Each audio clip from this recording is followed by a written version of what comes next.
അമ്മേ അമ്മേ എന്താ സുഖമല്ലേ? ഒന്നും കഴിക്കുന്നില്ലെന്ന് അവള് പറഞ്ഞു. വൈകുന്നേരമായപ്പോ ഒരു പനിയുടെ ലക്ഷണം പോലെ. അയ്യോ ചൂടുണ്ടല്ലോ, അമ്മ വല്ലതും കഴിക്കേ, ഞാൻ അപ്പോഴത്തേക്ക് മരുന്ന് വാങ്ങിച്ചിട്ടുണ്ട്. വേണ്ടടാ, കുഴപ്പമില്ല. ഒന്നും കഴിക്കാതിരുന്ന എങ്ങനെയമ്മേ? നീ പോയി എടുത്തിട്ടു. ഒന്നും വേണ്ട മോനെ, മക്കളടുത്തുണ്ടെങ്കിൽ അമ്മയുടെ അസുഖം മാറിക്കോളൂ.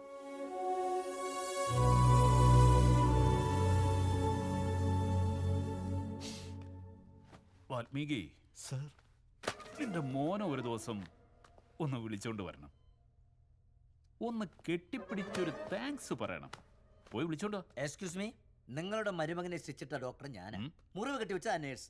ഞങ്ങളെ രണ്ടുപേരെ കെട്ടിപ്പിടിച്ച ഒരു താങ്ക്സ് പറഞ്ഞ അതിലൊരു മര്യാദയുണ്ട്. അതിലെ ഇമ്പോർട്ടൻസ് കൊടുക്കാൻ അവനാരാ? ആരാടോ തന്റെ അവൻ? I am the doctor. This is for the stitching, not for the statching. Sir ഞാനൊന്ന് പറഞ്ഞോട്ടെ, വരും സർ. സർ, ഡോക്ടർമാരോടും ഡ്രൈവർമാരോടും നമ്മൾ വഴക്കിട്ട് പോകരുത്. അവരുടെ സിറിഞ്ച് സ്റ്റിയറിംഗ് ഉണ്ട് സാർ, അതുകൊണ്ട്. അതിനെന്താ വാൽമീകി, ഇവനെ ഞാൻ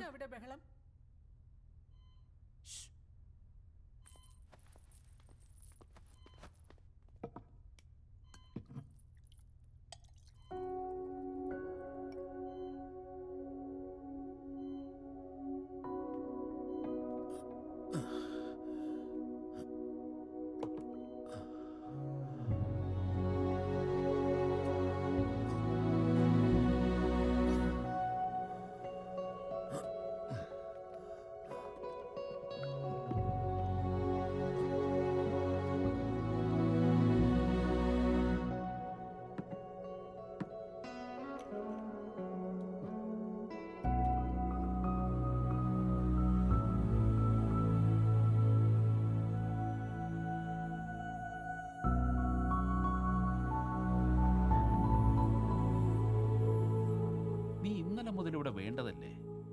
പറഞ്ഞില്ലല്ലോ ആരും എന്നോട്. എടാ, മകനെന്ന് വെച്ചാ അച്ഛന് സുഖമാണോ, അമ്മയ്ക്ക് എങ്ങനെയുണ്ട്, എന്തെങ്കിലും കുഴപ്പമുണ്ടോ അവർക്ക്, ഇതൊക്കെ അന്വേഷിക്കാനുള്ള ബാധ്യതയുണ്ട്. അതാരും പറഞ്ഞിട്ടല്ല. അന്യരെ പോലെ ബൊക്കയും കൊണ്ട് വന്നിരിക്കുന്നു.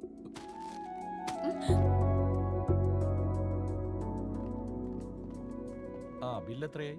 1,20,000 സാർ. റൗണ്ട് ഫിഗറിൽ 10 ആക്ക്. 120ക്ക് റൗണ്ട് ഫിഗർ 1 ആകുള്ളൂ, 10 ആകില്ല സാർ. ഓ, നീ സുബ്രഹ്മണ്യ അല്ലായിരുന്നോ? അല്ല സാർ. എന്താ സാർ? എന്താടോ ഇത്? റൗണ്ട് ഫിഗറിനെ കുറിച്ചൊന്നും അറിയാത്തവരാണോ ഇവിടെ നിർത്തുന്നത്? പറഞ്ഞു കൊടുക്ക്. 120ക്ക് 10 ലാക്ക് എഴുതിയാൽ ബില്ല് എമൗണ്ട് വലുതാകില്ല സാർ. ഇതുപോലത്തെ അളിയന്മാരില്ലാത്ത നമ്മുടെ ഭാഗ്യം. ഇല്ലെങ്കിൽ എപ്പോഴേ പെരുവഴിയിലായനെ.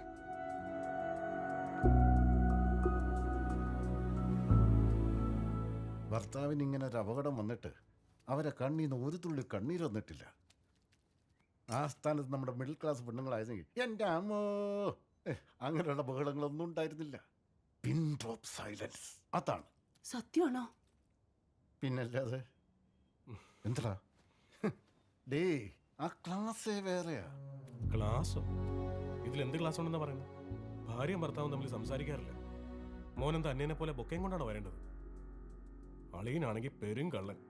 ഏത് സമയവും റൗണ്ട് ഫിഗർ എന്ന് പറഞ്ഞ് ഫുൾ അസറ്റ് അടിച്ചു മാറ്റും. അതിന് നിനക്കെന്താ നഷ്ടം? ഇന്നെന്താ അച്ഛനും മോനോട് തല്ലുകൂടാതിരുന്ന് കാര്യമായിട്ട് സംസാരിക്കുന്നത്? ഒന്നുമില്ലടി, ഇവൻ ആ വീടിനെ കുറിച്ച് ചോദിച്ചപ്പോ വീടല്ലത് അമ്പലമാ, അവിടെയുള്ള ശിവപാർവതിമാർ വിത്തൗട്ട് നന്ദി, ലക്ഷ്മിനാരായണൻ വിത്തൗട്ട് പാമ്പെന്ന് പറഞ്ഞു കൊടുക്കുമായിരുന്നു. അത്രയേ ഉള്ളൂ. എന്താ അമ്പലോ? അപ്പൊ നിങ്ങളാരാ? പൂജാരിയുടെ തൂപ്പുകാരനാ? ഒരുത്തനും ശരിയല്ല അവിടെ. ഇതിങ്ങനെ വിട്ടുകഴിഞ്ഞാലേ എൻ്റെ അച്ഛൻ അപകടമാ. നിന്റെ അച്ഛൻ എന്ന് പറയുന്നത് എന്തിനാടാ? നിന്റെ അച്ഛൻ ഞാനാണ്. ഇനി നീ അങ്ങനെ പറഞ്ഞാൽ നിന്റെ അമ്മയെ കൊന്ന് ഞാനും അങ്ങ് ചത്തുകളയും. ഗോഡ് പ്രോമിസ് ആയിട്ട് പറയാ. ചാകുന്നതിന് അമ്മയെ കൊല്ലുന്നതിന്? ഞാൻ ചത്താ പിന്നെ അവളാരാ നോക്കുന്നേ? പിന്നെ ഈ ഗ്യാപ്പ് എന്തിനാടാ? ഞാൻ ആ വീട്ടിൽ നിൽക്കാൻ പോകും. എന്ത് പറ്റി? അത് നെറുകെ കയറിയതാ. അത് തന്നെ ചെയ്തോണ്ടിരിക്കുന്നത്. ഇതാ കുടിച്ചോ. ദിവസവും വൈകിട്ട് നിങ്ങളുടെ മോൻ സമൂസ കഴിച്ചോ ഷട്ടിൽ കളിക്കുന്നുണ്ടെന്നൊക്കെ നോക്കാൻ വേണ്ടി പോകാറുണ്ടല്ലോ അവിടെ. ഇനി മുതൽ ഞാനും പോയി എൻ്റെ അച്ഛൻ ടാബ്ലറ്റ് കഴിച്ചോ ടെന്നീസ് കളിച്ചോ എന്നൊക്കെ നോക്കിയിട്ട് വരാം. ഏയ് റിലാക്സ്. നിങ്ങളുടെ മോനെ ഒരു യുവരാജാവായിട്ട് കാണണമെന്ന് ആഗ്രഹമില്ലേ? അതെന്റെ അച്ഛനുണ്ടെങ്കിലേ പറ്റൂ. അപ്പൊ അദ്ദേഹത്തെ നോക്കേണ്ട എന്റെ കടമയല്ലേ? നീയും രാമചന്ദ്രനും ഒരേ സ്ഥലത്തുണ്ടായാൽ ചിലപ്പോ ഒന്നായി പോയാലോ? രക്തമല്ലേടാ, അതേ രക്തം. ആ ഭയം ഉള്ളത് കൊണ്ട് തന്നെയാ ഇതുവരെ നിന്നെ ഞാൻ ആ വീടിന്റെ പടി കയറാൻ സമ്മതിക്കാത്തത്. ഒരിക്കലെങ്കിലും അവിടെ കയറാൻ പറ്റുമെന്ന് തോന്നുന്നുണ്ടോ? ചെരുപ്പിൽ ഒട്ടിപ്പിടിക്കുന്ന ബബിൾക്കമാണടാ നീ. ചത്താലോട്ട ഞാൻ സമ്മതിക്കില്ല. നിങ്ങൾ എന്നെ അവിടെ കൊണ്ടുപോകും. നാളെ തന്നെ കൊണ്ടുപോകും. ഞാനോ? നിങ്ങൾ തന്നെ.